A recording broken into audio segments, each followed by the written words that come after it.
एकदम धेरै धेरै धन्यवाद तथा आभार ज्ञापन गर्न चाहन्छु। अब मैले भन्नुपर्ने कुरा त लगभग कक्षा कोठामै लगभग भनिसकेको अवस्था हो, तैपनि माइक समाइसकेपछि औपचारिक रूपमा केही कुरा भन्नुपर्ने भएकोले म अगाडि उभिरहेको अवस्था हो।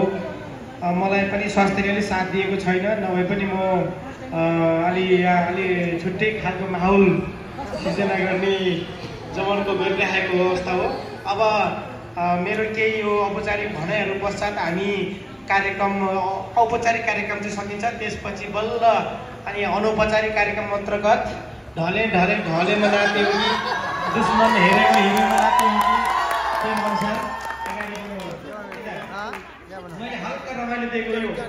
अब आज जसले खाँदै लाउनु भएको छ उहाँहरू अबको केही 1 देखि 2 हप्ताको बिचमा नेपाललाई छातीमा राखेर आफ्नो आफन्त साथीभाइलाई नेपालमा एउटा बिल्कुल जिन्दगीको एउटा छुट्टै सङ्घर्षको यात्रा सुरु हुँदैछ। तपाईँहरूले आफ्नो स्वास्थ्यलाई, आफ्नो भविष्यलाई, आफ्नो घरको व्यवहारलाई बिर्सिनु हुने छैन भन्ने मैले विश्वास गरेको छु। विदेश त्यति सजिलो छैन, त्यति रमाइलो छैन जति हामीले देख्छौँ। त्यसका बावजुद पनि हामी बाध्य छौँ। देशमा रोजगारको अभावको कारणले आफ्नो समयअनुसार जमानाअनुसार चल्नै पर्यो भन्ने हिसाब अनुसारले पनि अहिले सकेर नसकेर ऋण धन गरेर घरखेत सबै बन्दकी राखेर विदेश हिँड्ने अवस्था छ। त्यस हिसाबले तपाईँहरूले पनि एउटा विदेश जाने जुन आँट गरेर निट कन्सल्टेन्सी आउनु भएको छ, हामीले पनि एउटा सकेसम्म तपाईँहरूको काम सफल हुन कोसिस गरेका छौँ। त्यो सम्भवतः हाम्रो तर्फबाट फुल कोसिस रहेको छ। तपाईँहरूले पनि कोसिस गर्नु भएर अहिले जति भाइ बहिनीहरू जाँदै हुनुहुन्छ उहाँहरूलाई त बिदाई छ नै, अनि जो अगाडि आउनुहुन्छ उहाँहरूलाई पनि एकदम चाँडै यसरी नै बिदाई गर्न पाइयोस् भन्ने मनमा लागिरहेको अवस्था पनि छ। अब धेरै कुराहरू नेपालबाट सुरु गरौँ कि जापानको दुःखको दिनहरूबाट सुरु गरौँ कि भन्नुपर्ने त धेरै छ। नाच्नुपर्ने पनि धेरै गीतहरू छन्, गाउनुपर्ने दोहोरीहरू पनि मनमा धेरै फुलिरहेको छ। तर पनि अब कताबाट गरौँ, घाँटीले साथ दिइरहेको अवस्था छैन। त्यत्तिकै बसिरहेको पनि चिप अलिकति स्वास्थ्यको कारणले गर्दा नभए पनि अब अलि हल्का मनाउन पनि झल्को भइसकेको अवस्था हो। अब आजको कार्यक्रममा एउटा ओरिएन्टेसन हो। ओरिएन्टेसन भनेकै तपाईँ यात्रा कसरी गर्ने, कुन ठाउँमा कसरी गर्ने, त्यो ठाउँको रुल्सहरू नीति नियमहरू एकदम पालन गर्नुपर्ने कुराहरूलाई तपाईँहरूले बुझ्नुपर्छ। अब जो जति भाइ बहिनीहरू भोलिबाट पनि उहाँहरूले अब आफ्नो डकुमेन्टहरू, आवश्यक डकुमेन्टहरूलाई एकदम स्ट्यान्डबाई राख्नु पर्यो। टिकट अनुसारको वेटहरूलाई एकदम चुस्त दुरुस्त राख्नु पर्यो। अनि ह्यान्ड क्यारीमा लाउन मिल्ने, खान मिल्ने चिजहरू, कस्मेटिक सामानहरू, मेटलका चिजहरू केही पनि राख्नु भएन। धेरै गरिदिने हो। लगेजहरू चाहिँ तपाईँको एयरपोर्टको इन्ट्री सँगसँगै जोखेर तपाईँहरूको हातबाट अनि ह्यान्ड क्यारी तपाईँहरूसँगै एउटा सिडी चढेर माथि हुन्छ र त्यसपछि भित्र इन्ट्री भइसकेपछि तपाईँको एउटा वेटिङ हलबाट टाइम भइसकेपछि प्लेनमा यात्रा सुरु हुन्छ। कहिले पनि प्लेनमा यात्रा नगरेको भाइ बहिनीहरूलाई एउटा ठुलो डर, एउटा त्रास पनि हुनसक्छ, एउटा रोमाञ्चक पनि हुनसक्छ। तर पनि म मात्रै होइन, यो प्लेनमा धेरै मभन्दा ज्ञानी मान्छे, मभन्दा राम्रा मान्छेहरू पनि छन्। म एउटा त के हो र भनेर मनमा चित्त बुझाउनु होला। मलाई पनि त्यस्तै लाग्थ्यो पहिला। अब जब ठाउँमा झर्ने हो, कतिको टाइम, कतिको चाहिँ ट्रान्जिट हुन्छ। ट्रान्जिट भनेको बिचमा प्लेन रोक्ने ठाउँ हो। तपाईँ त्यो प्लेन सकेपछि त्यो प्लेन झरेर अर्को प्लेन चढुन्जेलसम्म एउटा टर्मिनलबाट अर्को टर्मिनलमा गएर चढ्नुपर्छ। त्यतिन्जेल आफूले ह्यान्ड क्यारी सामानहरू चाहिँ एकदम जतन गरेर बोक्नु होला। कतिको लामो ट्रान्जिट हुनसक्छ, कतिपय मान्छे तपाईँहरू जस्तो सोझो नहुन पनि सक्छ। तपाईँको सामान, पासपोर्टहरू अनि खर्चको लागि लगेको पैसाहरू चोरी हुन सक्ने, हराउन सक्ने हुन्छ। एकदम जतन गर्नु होला। अनि त्यहाँ पनि नेपाल मात्रै यस्तो देश हो, खलासीले पनि म यो ठाउँ बुढालिखण्ड पाल्दा बालाजु भन्यो। त्यो देशहरू यस्तो देश हो, त्यहाँ कसैले केही भन्दैन। आफै बुझेर चढ्यो नभए सिद्धि। त्यही भएर अलिक जमानाअनुसार अहिले बाटो हुन सिक्नु होला। अनि त्यहाँबाट त्यसरी बोर्डिङ त्यो बोर्डिङ पास भइसकेपछि प्लेन चढ्नुहुन्छ अनि झर्नुहुन्छ। झरिसकेपछि जापानमा पाइला राखेको दिनबाट तपाईँको एउटा छुट्टै जिन्दगी सुरु हुन्छ। अहिले तपाईँहरूले सिओई भन्ने पेपर जुन छ त्यो पेपर तपाईँको एमबिसीले इमिग्रेसनले तपाईँको हातमा लिनेछ, तपाईँको हातबाट उनीहरूले लिनेछ। तपाईँलाई एउटा त्यहाँको नागरिकता जस्तो कार्ड हुन्छ, जागिरी कार्ड भन्छ त्यसलाई, त्यसमा तपाईँहरूको अटोमेटिक त्यो कार्ड बनाइदिन्छ।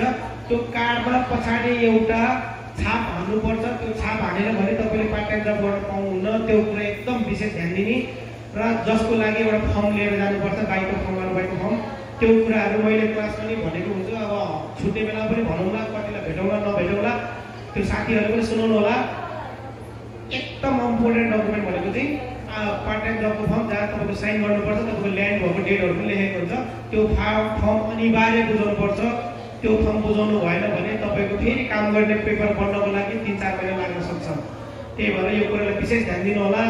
अनि अब जापान गएर ल्यान्ड हुँदासम्म सेन्ट्री हाल्दासम्मको जिन्दगी मात्रै रमाइलो हो। त्यसपछि तपाईँको जिन्दगी एउटा छुट्टै चरणबाट सङ्घर्षको कहानी सुरु हुँदैछ। अबदेखि तपाईँहरूको जिन्दगी इमर्जेन्सी अलार्म बजिसक्यो, एम्बुलेन्समा इमर्जेन्सी अलार्म बजेपछि के हुन्छ त्यस्तै हो तपाईँको जिन्दगी। अब घरमा थाहा पाएर नपाएर 15-20 लाखको ऋण आइसक्यो, सुतिराखेको बेलामा त्यो ऋणले झझान हुन्छ होला सायद। त्यो हुनु पनि पर्छ। अब त्यही कुराले सम्झेर अबको धेरै 2 वर्ष तपाईँको ल्याङ्ग्वेज कल्चरल कोर्सको सङ्घर्ष छ। त्यसपछि 2 देखि 3 वर्ष भोकेसनल स्कुल अथवा युनिभर्सिटीको सङ्घर्ष छ। जसले 5 वर्ष निरन्तर सङ्घर्ष गर्छ त्यसको जिन्दगी भविष्यमा धेरै राम्रो छ।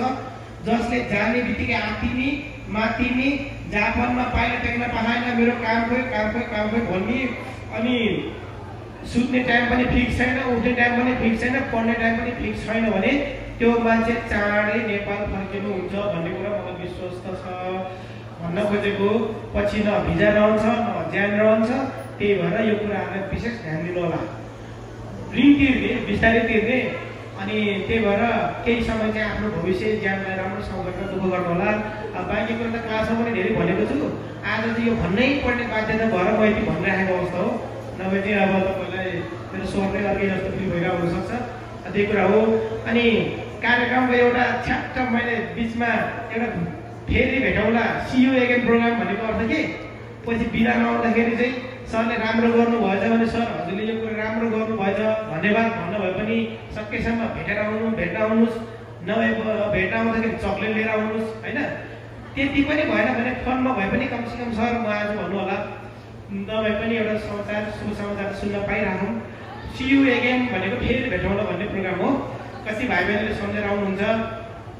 अब आफू जिन्दगीमा अब सबै कुरा बिर्सिनु, आफ्नो जन्म दिने मातापिता, त्यसपछि आफू जन्मेको ठाउँ, आफूले एउटा जीवनबाट अर्को जीवनको ठाउँ पुर्याउने गुरुहरूलाई नबिर्सिनु होला।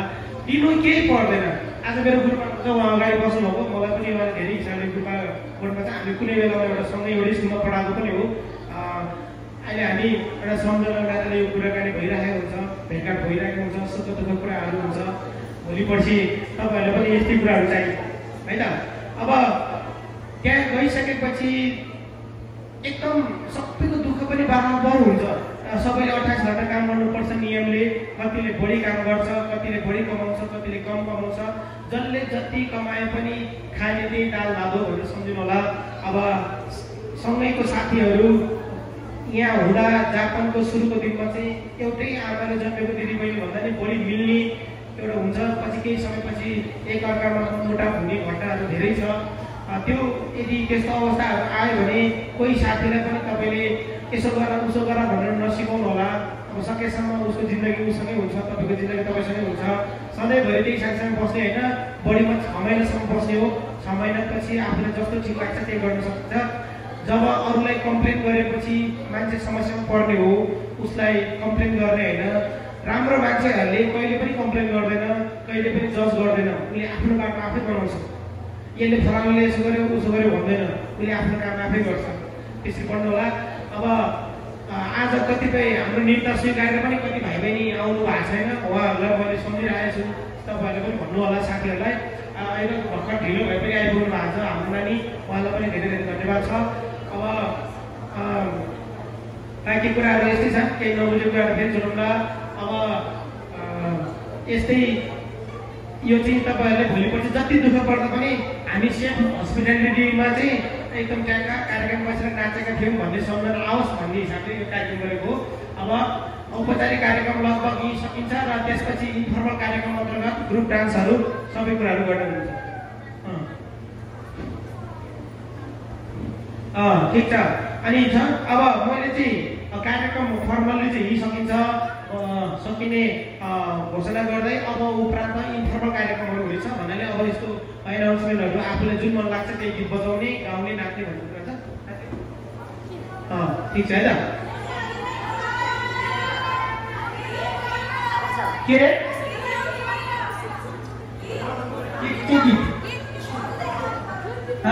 गीत गाइदिनु पर्यो सेन्सरले एउटा तपाईँले गीत गाइदिनु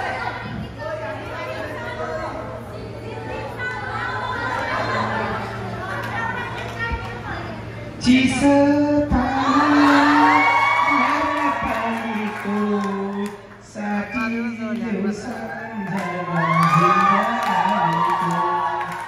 कश्मीरे पछौडी दार्जिलिङ गरेर पिराती 2 दिन बाँचुन्जेल लाम्साइल पिराती 2 दिन बाँचुन्जेल जोडी सुगा जोडी ढुकुरा एक्लै यो जिन्दगी ढुकुर ढुकुरा कश्मीरे पछौडी दार्जिलिङ गोरेल लाम्साइला पिराती 2 दिन बाँचुन्जेल टुम टुम पिराती 2 दिन बाँचुन्जेल टुम टुम लाजै लाग्यो भुइँतिर आँखैको निसा ट्याक्कै भुइँतिर ट्याक्कै रे पछौडी दार्जिलिङ गोरेल लाम्साइला पिराती 2 दिन बाँचुन्जेल टुम टुम।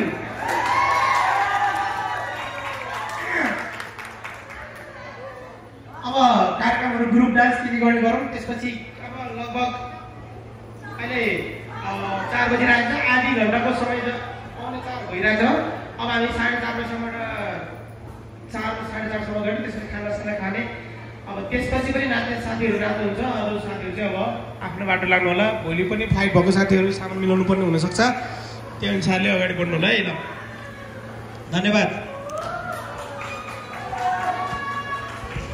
कोही विद्यार्थी भाइ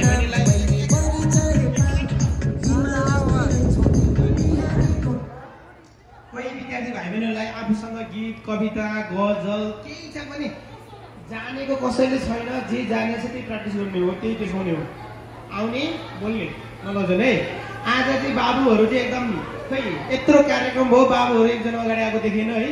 त्यो हिसाबले बाबुहरू चाहिँ अब खै के भन्ने अब जिन्दगीको प्रगति गरेर भोलि कसरी कारोबार खुवाउने त अब यस्तो त भइरहेको छैन। ओके है।